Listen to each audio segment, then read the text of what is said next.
Welcome to Barbells, Business and Boobs, where we discuss navigating everyday life as lifters, business owners, and being a woman in a male-dominated industry. Welcome, John. Thank you so much for hopping on our podcast. Well, it's a pleasure to be here, and definitely a different platform with two ladies, and so excited to dive into anything we want to talk about today. Yes, so John was just telling us he's a bit jet lagged post-Olympia. He went right over to Italy, had a seminar there. So again, we appreciate your time. We know how busy you are. What I first wanted to ask you, so if you're listening, you probably know John Jewett has quite the amount of accolades. Started off Taekwondo, powerlifter, 706 bench. I know my lifting stats. Has been to the Olympia multiple times, jumped weight classes, owns J3 University. But what I wanted to ask you is, what accomplishment of everything are you most proud of? Yeah, I wasn't expecting that question because it's kind of like this slow momentum that keeps speeding up towards like a lapse of lots of things that kind of build up to it. I think it has to be just with my success becoming where I can every day be able to just chase my passions and remove things where I'm not able to. So I think that probably defines like where I feel the most accomplished is that I got to that place in life where every day I can do something I love. And I know that's not like I got my pro card and I went to the Olympia, and I feel like that would be too low level of a status or something, because it's been more encompassing than that. And that just goes beyond too of like success in my relationships, business, and my own personal bodybuilding. So in all those things, I'm able to like just truly revel and enjoy them to the fullest now. That's awesome. Yeah. So we're going to start at the early years, okay. But after that deep question, I'll ask you another deep question. What does young you like? What did you like imagine your life to be? What do you want to be when you grow up? Would you be like, what? I ended up doing that. That's crazy.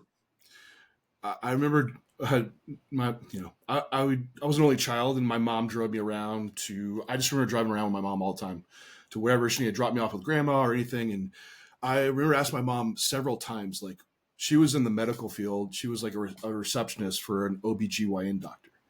And so medical was kind of on my mind. And I would ask her like, Mom, what makes the most money? And she said, an anesthesiologist. I'm like, all right, I want to be an anesthesiologist. So young John, that's what he would say of like what he wanted to do. Now, of course, that changed as I came up, and I'm a 90s kid.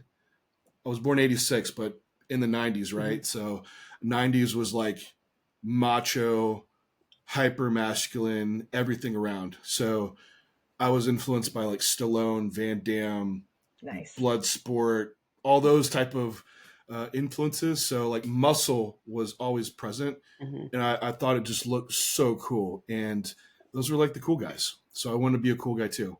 So I was always involved in like trying to improve my physique to have a certain look. Mm-hmm.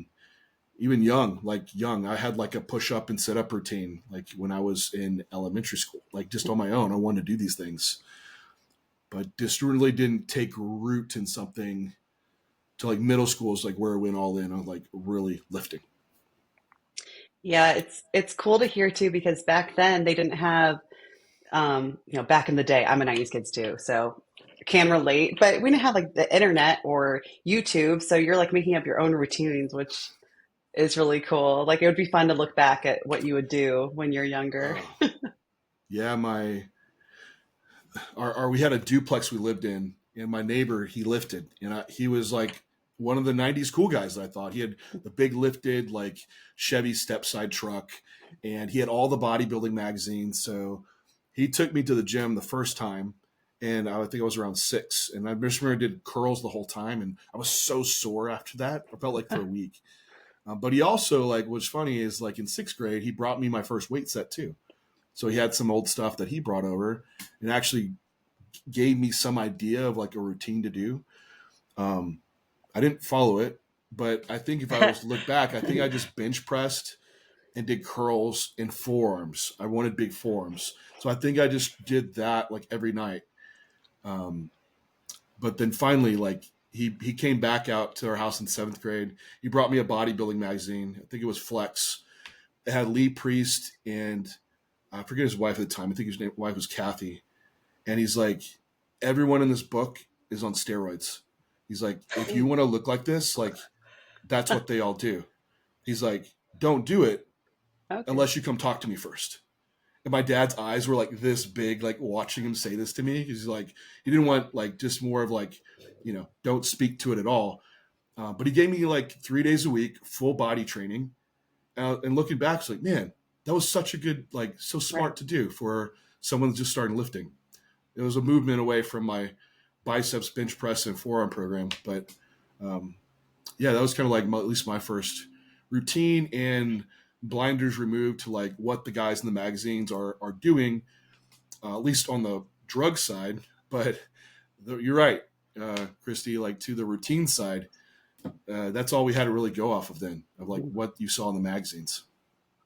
I love talking to people that actually started young. I started lifting in middle school, and same, I kind of I was really self-conscious of my skinny arms because I did track. So I remember I was Brittany biceps. I did biceps every single day, just trying to get big arms. And now, you said you obviously have big forearms. And I laugh because nowadays, like there's so much science and so much nuance and people get into the nitty gritty. And I always love when people just started young. It's like, just start lifting, because they'll be like a 25-year-old lifter just getting into it and they're trying to be perfect. And I'm like, dude, or, girl, whatever it is. I'm like, just lift, just try hard, just be tired, learn to push yourself. So it's always, I think that there's a different kind of lifter when you actually start young and don't really know what you're doing. You're just having fun. So that's good to hear.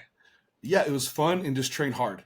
Like I Yep. can't tell you how many times I got stuck on the bench press. This was in my dad's workshop that was 2-story and no insulation. I had a drop light and a radio with the extension cord up to the second floor, right? It would be totally hardcore of 90s, right? It's all I had. So it's just, it happened to be hardcore. But I was just stuck up there and have to like drop a plate off the side or like roll it down. At least I wasn't very strong then, so it wasn't a big deal. But yeah, just train hard, and you just that gets you pretty far, actually. Yeah. And did they call you Brittany Biceps? That's what I called in middle school. Yeah, because I was all the boys were like, "Why do you only do biceps?" And now it haunts me because now my arms are huge, and I like don't train them. I do, but not like. Yeah. Oh my gosh. Well, so you wanted to be big, macho. How did that transform into like you getting into powerlifting? Like you just like, I like the lifting heavy part. Yeah, I was somewhat naturally strong when I started lifting and realizing it in middle school, lifting with other kids. I jumped around in all kinds of different sports. I just never really fit into one really. And like my freshman year I played football my freshman year for the first time. I wasn't a massive kid by any means. I was like 135 pounds my freshman year in high school, and at the time probably 5'5". So it wasn't going to be like going far in that. But in our off-season program in lifting, I loved it. Like I loved pushing it in the weight room, and I was naturally good at it. But you're good at the training, not the actual sport. Like, oh no. So I went to East Texas to see my friend, and they had powerlifting in their high school. I was like, what? This is a thing? Like, this is perfect. Like, there's a, we'll call it sport, where I could be good at. And so I found a group of guys in San Antonio, reaching back out now to the guy that I first met that took me to the weight room the first time.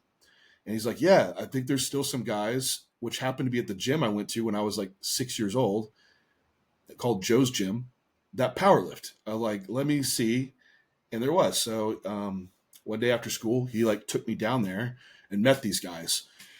And it was quite the eye opener of like, I felt like the strong guy in high school to being like, there's another world. And these guys they're funny. They're like my age now, back then. So like late 30s, early 40s, and just looked monstrous, like, and crazy strong. And they're like, yeah, you can come train with us. Like, and so twice a week after school in high school, I was making the trek down to this gym to start training with these guys. And that, kind of where I went all in powerlifting and was completely absorbed in it. Cause I now had like a community of like-minded driven individuals doing the thing that I love to do. Oh yeah. It gives me chills, like thinking about it. Cause it's that exciting. Like at the time when it was happening. Yeah, there's So nothing better than like a good powerlifting gym, and that's totally what I miss and like what got me hooked with powerlifting. And especially you're in Texas. I feel like that's like, It's happening. There's yeah, it's a lot.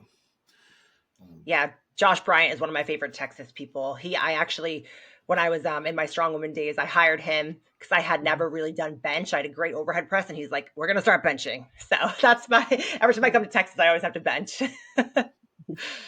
yeah, back then it was like bench press equipment, like bench shirts and squat suits, and that was the popular thing. Like no one was really lifting raw then, so that was another weird introduction to it all. So quite the learning curve. But yeah, I was all into that for about 7 years throughout. And the idea was still, I always wanted to be big.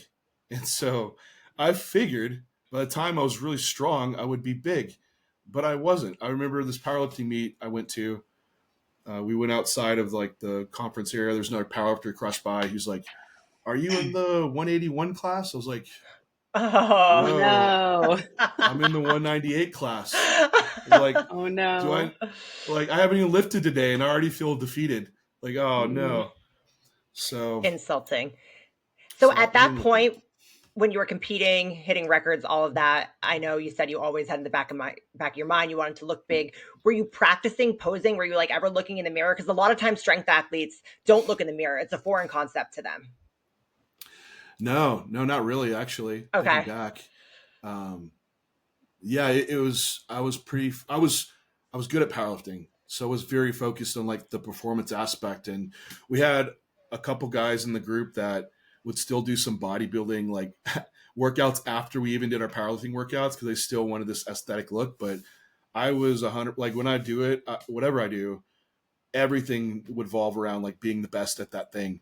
So if it was I don't think I did a lateral raise for years and years and years because why is that going to help me bench press? So yeah, that's it was always like bodybuilding though, and I liked the in depth of nutrition of it because I always in anything I would ask like how can I get better at these things, and I had a hard time gaining weight, so someone eventually gave me like a diet to follow. So I was having to count calories, make sure I could get enough in, and so I loved the detailness of the diet. And when I got into college and powerlifting on the college team, I remember this guy Wes Zunker. He owns Texas Strength Systems here now. Hmm. He had an Excel sheet on his diet, and it was like, oh man, like my nerd went off inside me. I was like, this is amazing. Like it has all these macro numbers and tracking that can take place. So I eventually very quickly was following a bodybuilding style diet, being a powerlifter. So I just loved any way that I could try to have more control and create an outcome from it. That's similar. That's actually how I kind of got into bodybuilding was because I was so obsessed with strong women.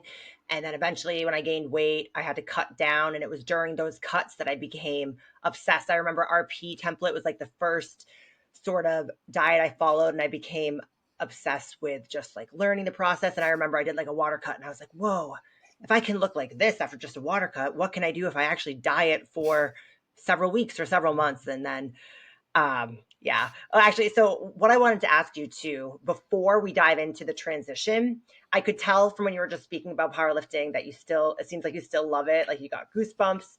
Was there one you loved more, or is it nope, you just have equal love for whatever you 100% dive into? It's such a different point in my life. Like it's not fair to say like that. at the time it was everything. Like it, just like I feel about bodybuilding. Bodybuilding definitely grew to be even more encompassing in my life. Like it's like everything revolves around it. I enjoyed that time absolutely for what it was. Like there's zero regrets. I don't believe regrets are really a good thing to have anyway. So uh, yeah, there's just different pieces you enjoy out of one. Like Yeah. because even I can't even say the training because I was like, oh no, the bodybuilding training is funner. But it's not even because then you have like this group Mhm. that's a better community. Then you can't really do that with bodybuilding, and the training's enjoyable for different types of reasons. But I'd say what I don't want to get into the transition for what you wanted to ask a question about, but Oh no, it's okay. You can. Do it. Well, do yeah, it. Yeah. Segues in right into it. I loved like always trying to get better in some way. And powerlifting, it's pretty a very objective way to do so, Mhm. and in the gym. And so when I first made that transition to lifting, I immediately like looked at bodybuilding influences that I was coming across in powerlifting. So I was following a lot of West Side Barbell, Dave Tate with Elite FTS, and their kind of methodology. But there were some bodybuilding influences at that time that were educating, like Troponin Nutrition. This was the brand for Justin Harris and Shelby Starnes, and they were Hmm. speaking kind of in that their blogs and things. So I picked up kind of the bodybuilding from them, and they were doing DC training at the time, dog crap training, which had a very strong emphasis in like progressing your lifts. And it made sense. Is like, yeah, if you have these lifts and you get stupid strong in these rep ranges for those lifts, you're going to be a very big human. I was like, I get that. And so I went all in on that type of programming, moving from powerlifting, which I think more bodybuilders could put like emphasis and take away from the powerlifters of that you need to have that progression take place, and your performance in the gym should be looking at it like an athlete rather than just going in to have a sensation that occurs or chasing like pump or feel the perception of feeling like you worked hard.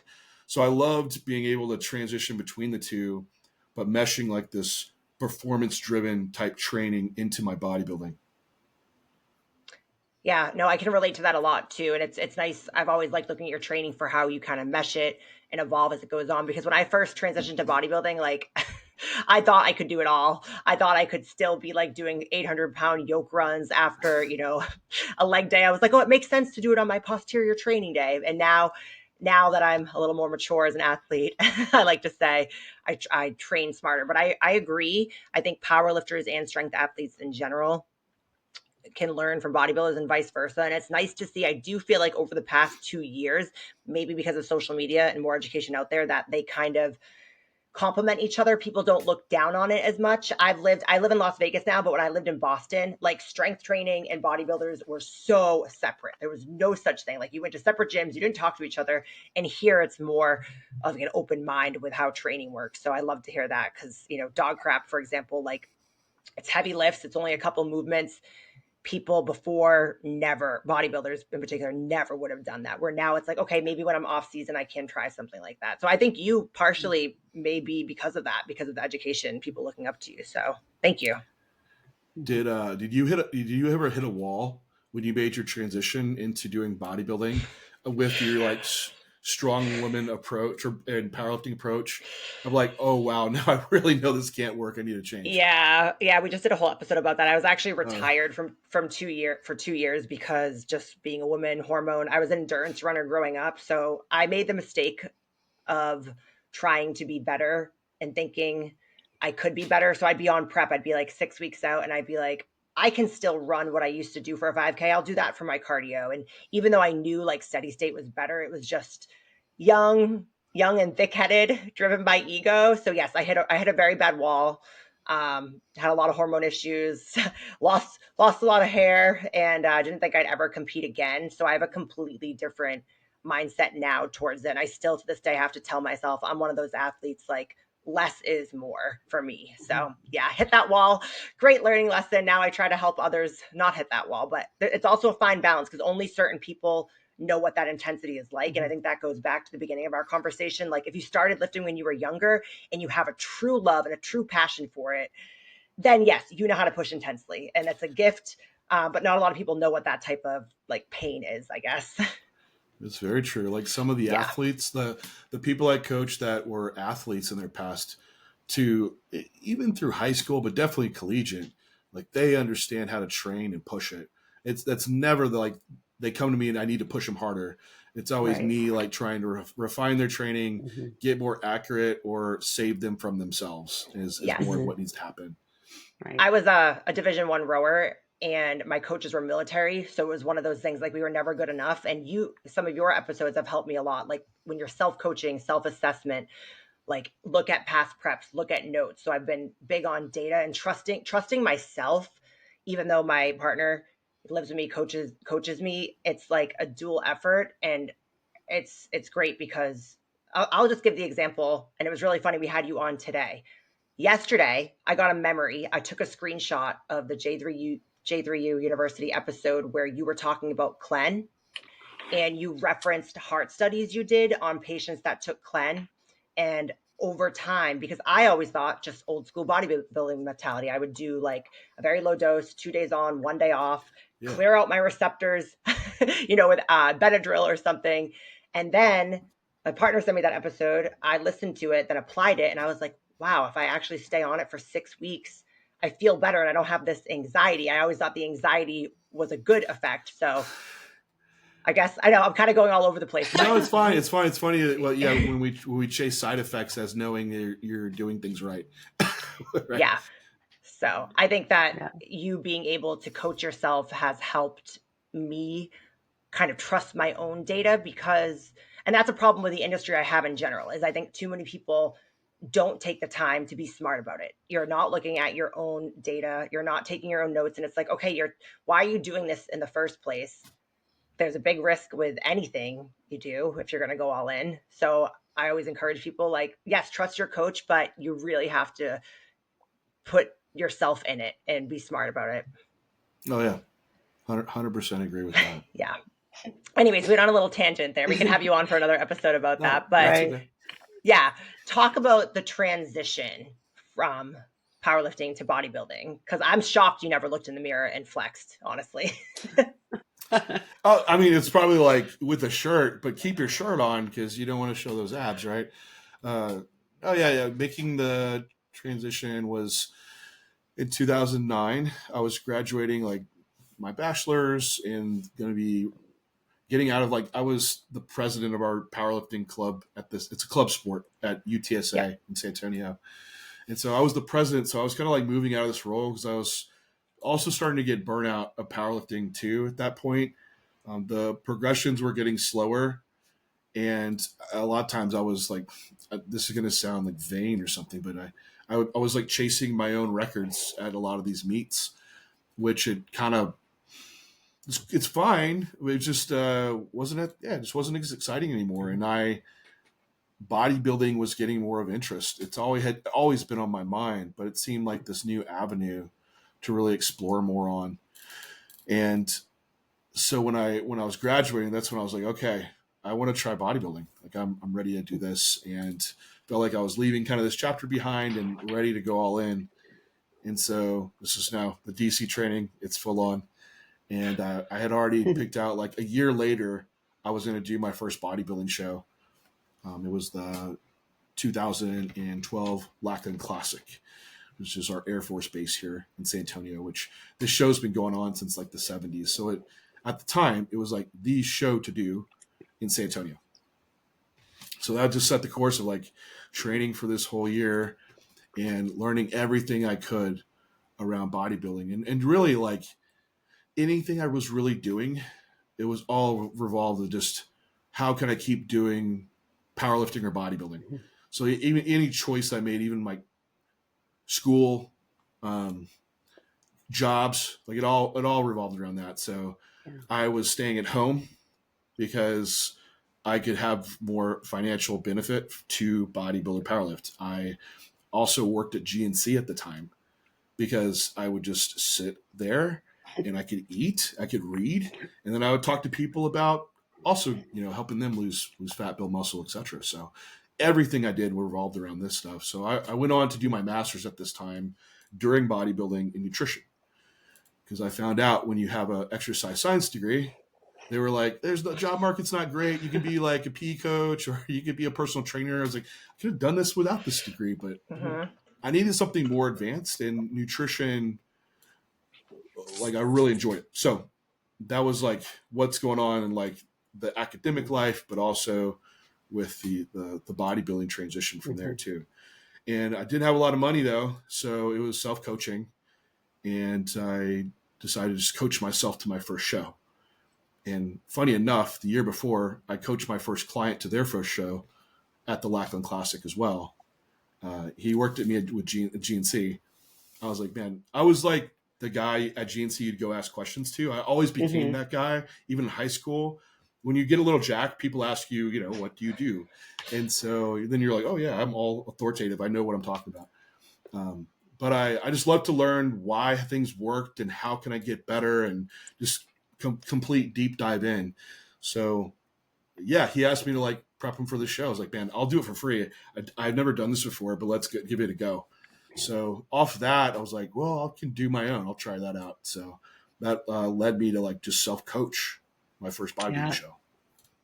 That's so true. I remember going to a GNC or a supplement store in the mall and being like, this is the guru, you know, like asking the salesperson like all the questions. That's so true. Nowadays, we just like buy stuff online. You don't get that, but that's so funny. That just brought back so many memories.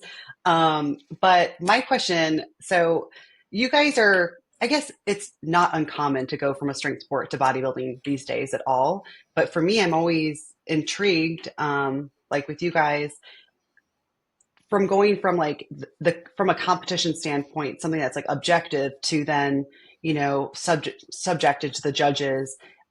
Did you enjoy competing more in powerlifting or more in bodybuilding, or just both for different reasons? Like, was that weird or hard, like for the actual competing part?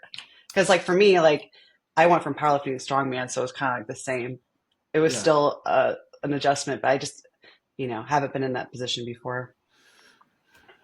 It's like the mindset shift was there, like, and it was never so foreign to me because I always liked bodybuilding, and I just wasn't fully aware of what it would be like to get on stage. But the similar feelings are there of like, you know, when you step on the platform or the stage, you feel like you're taking on the world, like, and everyone's watching you kind of moment, right? And it felt the same way in bodybuilding, that this is my time to own this moment. So that type of feeling was there, but it definitely is like there's a peaking to performance in powerlifting, but it is this kind of the same way in bodybuilding too. It's just, the physique is the more of what matters that day. Definitely physically more challenging in a powerlifting sense, but I would say psychologically and physical in a different way, bodybuilding is really hard because it is so subjective, and you're trying to judge yourself of like, are you ready or are you not? And then you have people telling you why you're not good enough, and it's just hard to get a good gauge of what you're going to be bringing on show day. With powerlifting, you pretty much know like what you're going to be able to do and set your lifts. So as far as when I started competing, I didn't quite enjoy the stage. It was more of like, that's the thing you do at the end, but I loved the process. And I wanted that look, like I wanted to look like a bodybuilder, but the stage, like to get on stage and like put a routine together and pose, like I wasn't putting a lot of time into that, but it's not foreign to me either. Like you mentioned Taekwondo, like I was really good at the form or katas or whatever you would like to call it. But I also did gymnastics too when I was young. So I can move. And so I can do that part. I just hadn't really realized how important it was. Then also like putting more time in it is when I actually really enjoyed it. Then when I fell in love with getting on stage. I love competing now and doing that part of it. I would say compared to powerlifting, I think bodybuilding is hard. is harder. It's like, Uh-huh. it's a blasting moment in powerlifting of like, seconds to do a lift, a lot of psych up, right? That happens. But in bodybuilding, to be run rounds, just flexing and holding it nonstop, and I'm talking like pro level, that really sucks. It's like, but again, it's they're just different. They're just different. Yeah.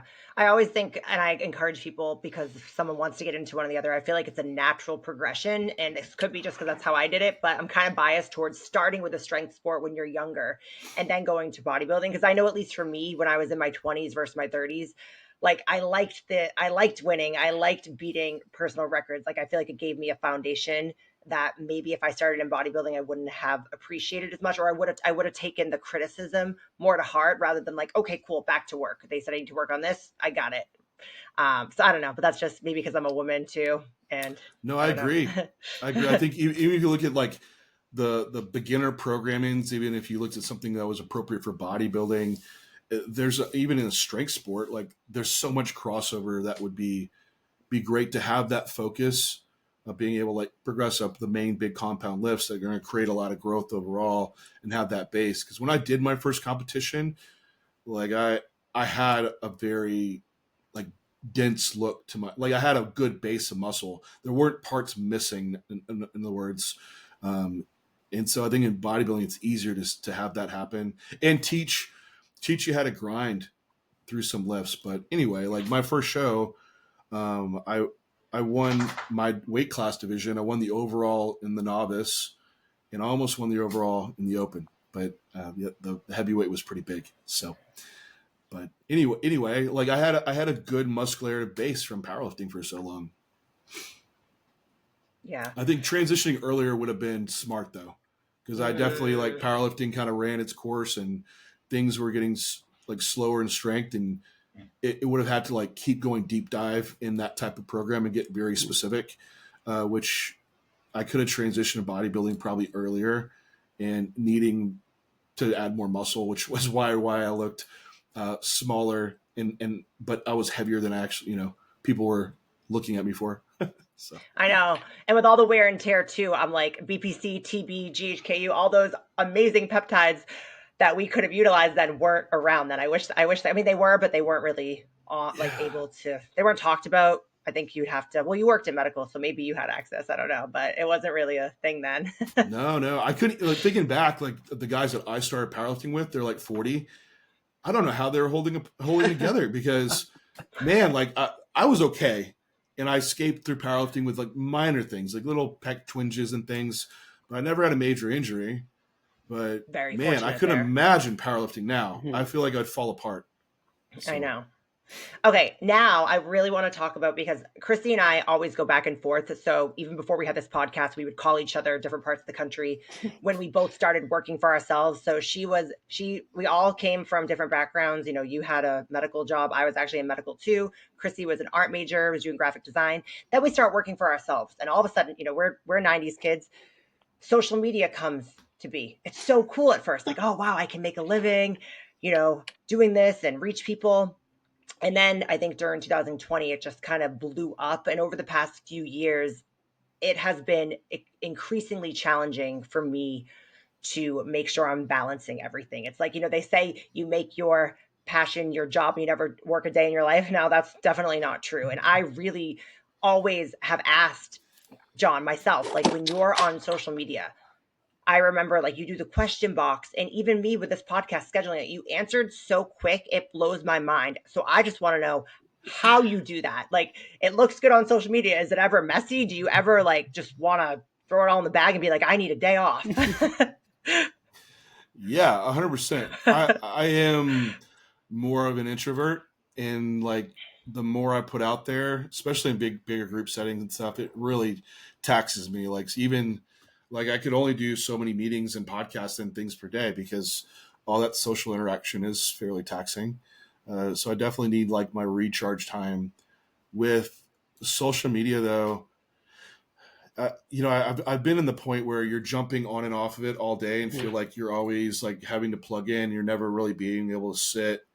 and have like good creative time of work, or unplug when you really need to. And so I've just had to look at it now as a business tool, and it's not a place to get the dopamine hit at all. Mm-hmm. And care Oh, yeah, less. I Right. don't care what everyone says about me on social at all. So I'm not chasing down stuff like that, because the bigger you grow, the more hate and crap you're going to get. And so you just have to just keep doing the way you want to do it and not worry about Mm-hmm. chasing down every negative comment, things like that. But I just have to have it in blocks to where I'll hop on and I have a time where I can just knock out DMs if they're there, or hit some comments, and then I'm off social media. So I'm really not jumping on it, off of it all day long. And that's been helpful, because in the past it has got a bit just chaotic, and you feel like you have a bunch of tasks and they're like floating all around. You're trying to like throw darts at each Yeah. one and chase them down. So I've moved to like just doing block scheduling, like on my Google Calendar, and just I set in blocks of, I have everything in there: my training, my meals, when I'm going to do like DMs.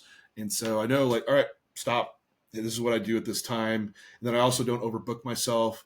So the time management piece has been huge, but feeling like you have control back of your time and you know when to do things removes a lot of the anxiety that I think that can come with trying to feel like, as a business owner, you're chasing down everything that you have to do. And it never ends. It's always the ongoing list that never stops. So you have to just be at peace with that and know, like, just check off your boxes each day of what you can do. But the social media piece, yeah, it can be a total mess. But yeah, you just have to use it as the tool, and not, for one, I think a lot of people are using it to get that fix every day. But Oh Yeah, yeah. No. it's so interesting too, because I have to be careful about communication on Instagram, because if I open it up, somehow it's 5, 10 minutes later and I'm like, how did I get over here? Like, I was just looking for something. So I think you're right, like having the block scheduling and creating systems to like keep you focused. But if we roll it back, like, you're very popular in social media. I actually see your J3 ads everywhere. So I feel like I see your face all the time. So I'm always seeing your face. it's Um, working. yeah, it Yeah, is I see it on working. It is Facebook working. too. I see your podcast, reel, everything. But like we roll it back, like when you first started getting traction on Instagram, social media, was that something kind of you struggled with? Was like maybe you know getting a little bit feeding into the attention, or even negative attention? I didn't want to have social media for a long time. I Mm, didn't care about it. I yeah. had people that had Facebooks, and before that was MySpace. Like, I didn't have that at all. It wasn't until like my third bodybuilding show. I think that was 2014 when I was backstage at a show. It was all done, and someone close to me I was talking to them about, I qualified to go to nationals. I'm thinking, like, I really want to do bodybuilding like in a bigger capacity, like, and I need sponsors and these things. And he was like, hey, you're going to have to do social media, like, Hmm. to build up your own brand and get out there. Like, if it's something you want to do, like, this is the way things are going. So I'm like, okay. So the purpose of like starting my Instagram was to better myself in bodybuilding. Um, I didn't really know like what I was going to be posting on and doing. I just was seeing what other people were doing, and it was just like, there's the random pictures at the time is kind of what it was. Yeah. But I think where I kind of got traction with it was I was starting to post my training, and I felt like I always had to explain to people of like, here's what I'm doing and kind of why I'm doing it. Hmm. And I just kept doing that, and people would ask more questions around, like, because I would be pretty thought out of why I was doing my programming the way I was. And I think that's when I started getting more people asking, and started growing Hmm. off of just posting my training, but explaining rationales, and so people could learn from it. Yeah. Unintentionally, people were learning from it. It wasn't my first thought of like, I'm going to teach these people how Right. to train. Like, no, I'm just showing what I'm doing, and this is why I do it. Yeah, Those because were the in the good early, old days. yeah, well, in the earlier days too, like a lot of people would go on forums and people would be posting training. Then I think it kind of switched over Yeah. to Instagram, and now you're still today, how many years later, doing content. Like, do you like how do you for me now, I'm like, content's like the last thing I want to do, but I know it's important um, for me to connect to my clients and try to add some value to the world or even something fun. But do you like plan your content in advance? Do you have help with that? How do you manage that big piece? Yeah. So for a long time, when I started J3U and all that, I wore every hat, along with Renee. Like, Mhm. it was us, and then my business partner Mark Fox, who had like the branding, development, marketing side to do. But yeah, we did everything, like all the social media, the editing videos. Like, we all learned how to do, like, Premiere Pro and everything. So I know how to do it all, and that's what I was doing. And so I was just chasing my tail every day. Wake up, what am I going to do today? What am I going to post on? And then there'll be times you get kind of burnt out. You're like, man, I don't want to post today. Like, I have nothing to post on. It's already 6 p.m. Like, and then you just forget it. And that just was not the way to go, is it? So where it's come to today is that I would have fast tracked my business if I could have taken money I was making and just reinvested into people that could do the job that I was not a specialist in. Like, I would have gone Mhm. so much faster.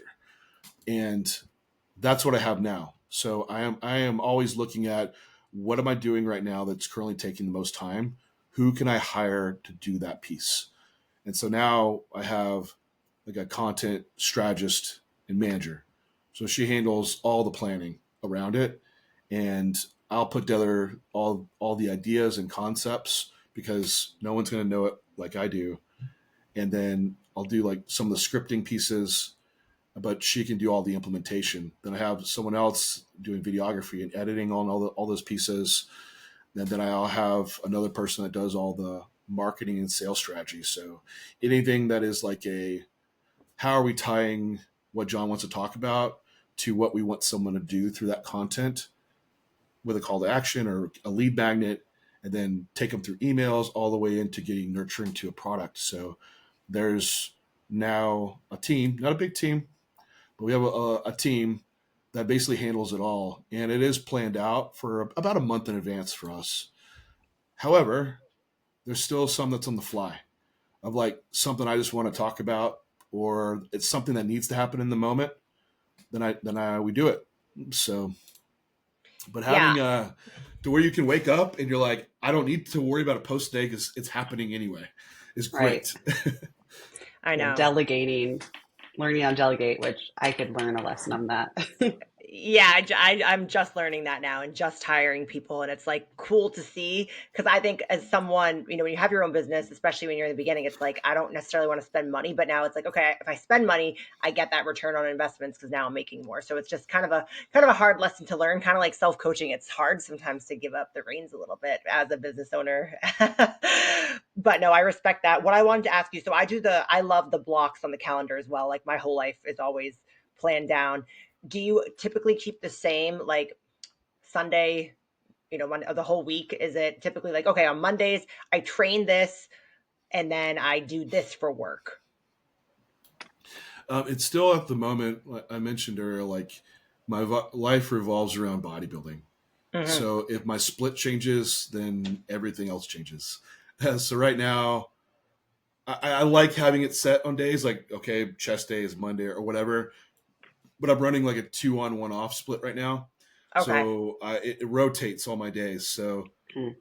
we will just have to rotate like our true off day. So Renee and I try to have one true, like, we are not training, we are not working, we are just purely like plugged into each other for one day. So that day does rotate right now. It's so easy to work every day, and especially if you Mhm. like it, and there's like easy things to just check in on real quick. Hmm. But there, yeah, that rotates. But usually with a lot of splits I've run, I'll have like a Saturday that's just our true off day, date night, hang out. Um, but yeah, for the most part, it's like that. But I can't lie. It's easy to slip into the off day that turns into the work day for both of Renee and I. Mm-hmm. I know. No, I love that you guys do that. It's given me a lot of like learning how to balance things. And I forget what episode it was or where it was, but I read something and I think it was like after every prep, you do like an accountability where you write down like what could I have gotten better in, but not just for the prep itself, like relationships, business, all of that. And that was really helpful. It also is kind of though, Mhm. you're one of those people like does Renee ever tell you? Because I'm obsessed with self improvement. And does anyone ever like smack you and be like, hey, maybe just chill out a little bit? And I take that really personal and I get really hurt by that. Does that ever happen to you? Maybe I don't know. Maybe I don't have those people around me to say that. I can drive my own self crazy because I'll be honest, like I feel the most anxious and when I am not in that spot to be able to feel like I can self improve, or when Mm. I'm not working with someone. I don't feel great just sitting around. So I don't know. I always need that something to just keep improving on. I feel like that. You've done J3U and stuff. I'm all about like Maslow's hierarchy of needs and like self actualization and that the highest level of feeling like motivation is in that place where you can see out your full potential, and that's what we're all doing. Like to keep improving that. So I think we talked Renee and I about retiring and what does that look like. I nearly like almost had a retiring conversation from bodybuilding this year, and it was so depressing to think about. And it's like, well, how do I keep improving myself from there, and Mhm. what different areas? And so, but that I feel like that always kind of needs to be Right. present. And I wanted to bring something up you mentioned about balance, and that's a tough word, right? Yeah, Mhm. I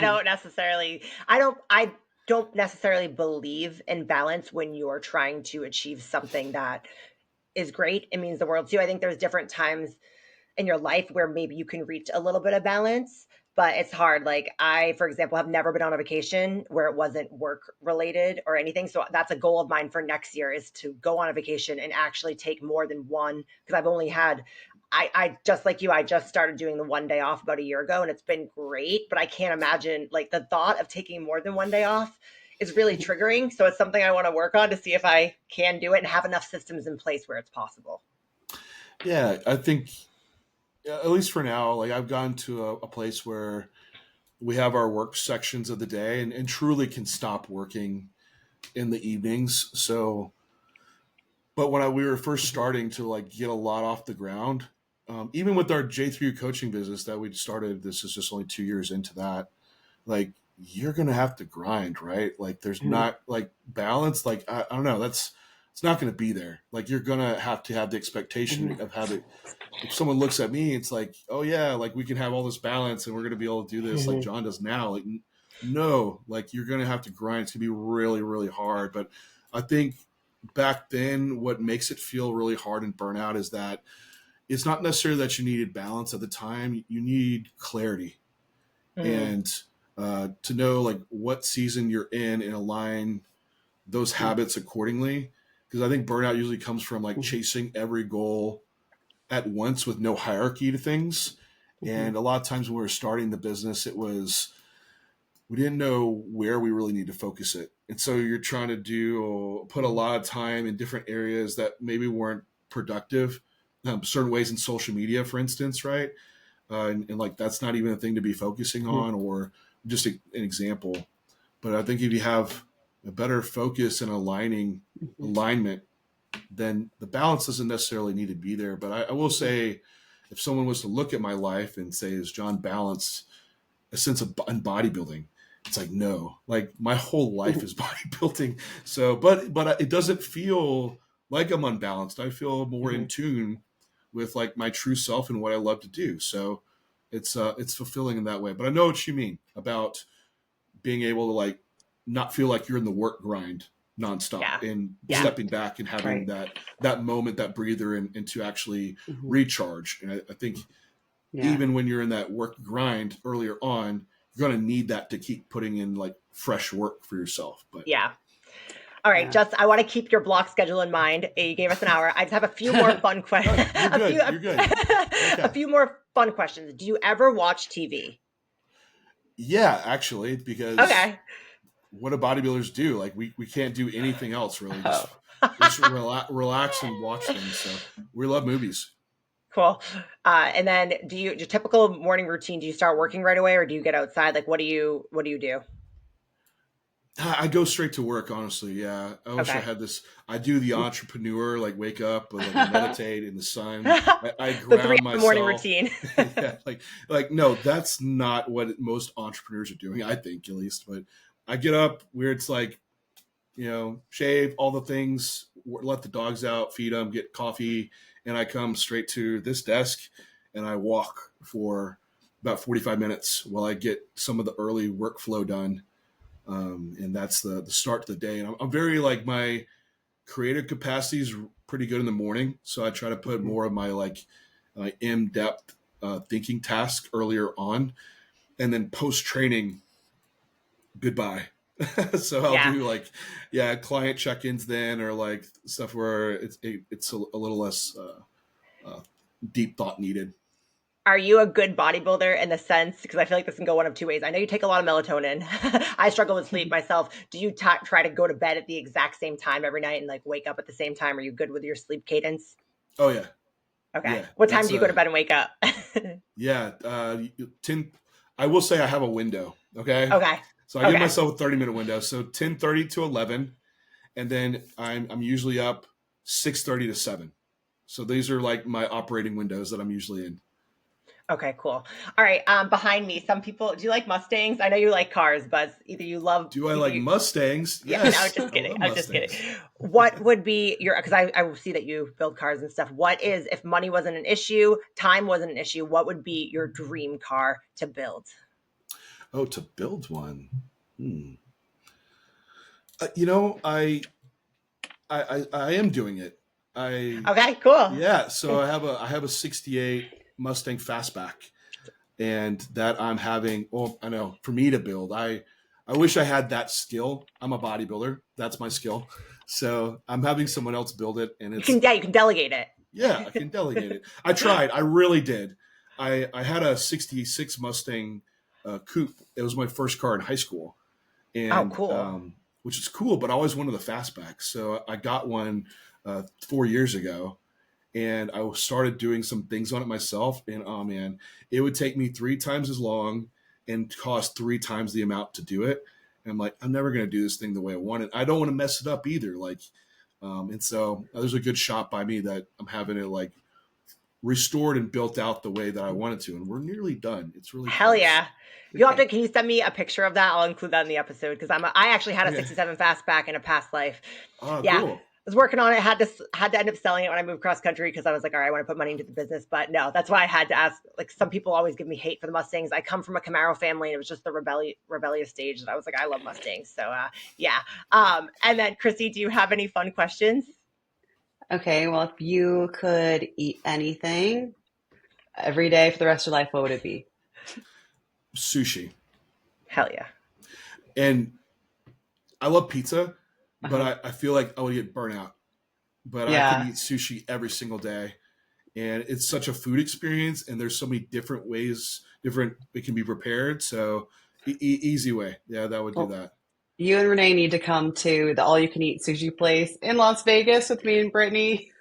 We've gone with like tons of huge strongmen, and like the plates that are stacked up is like crazy. There's a couple. I like It's Sushi, but I've had this dream. I want to get a bunch of bodybuilders and a bunch of strongmen together and do an eating contest. I've always wanted to do that. Yes.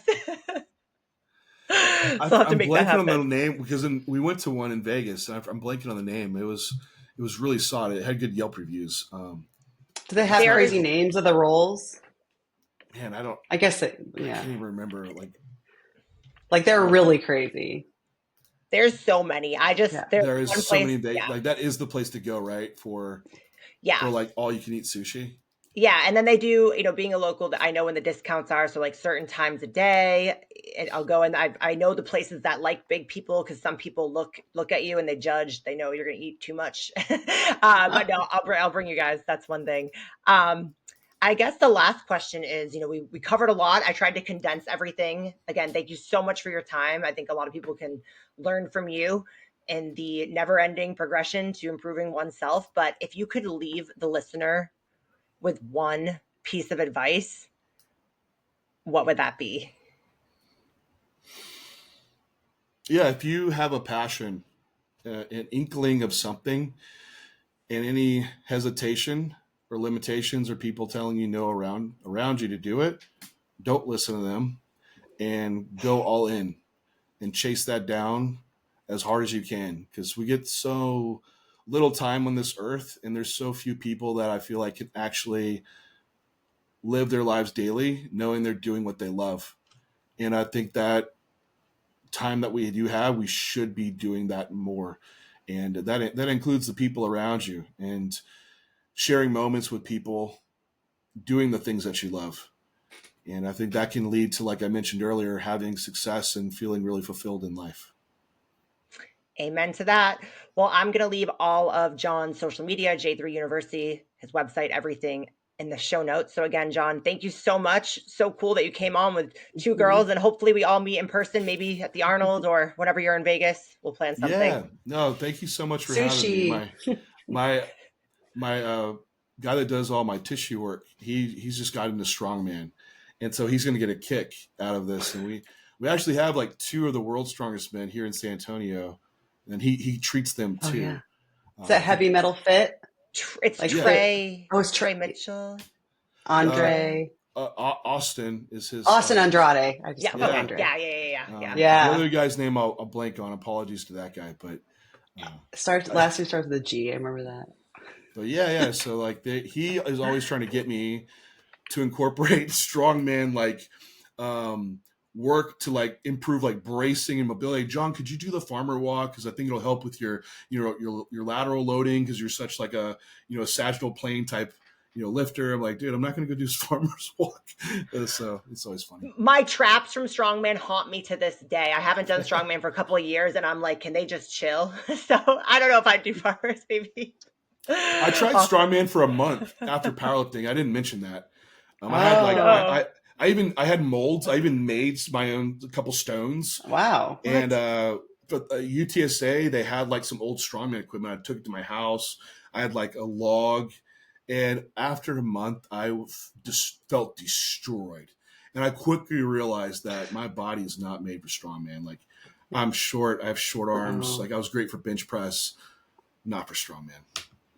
So maybe you'll try that's it again. another podcast. Yeah, I exactly. was gonna say I wish we would have talked about that, because I would love to imagine you like see how far you go in strongman, because that'd be fun. What if you were going to be the world's strongest man? But yeah, it does beat you up.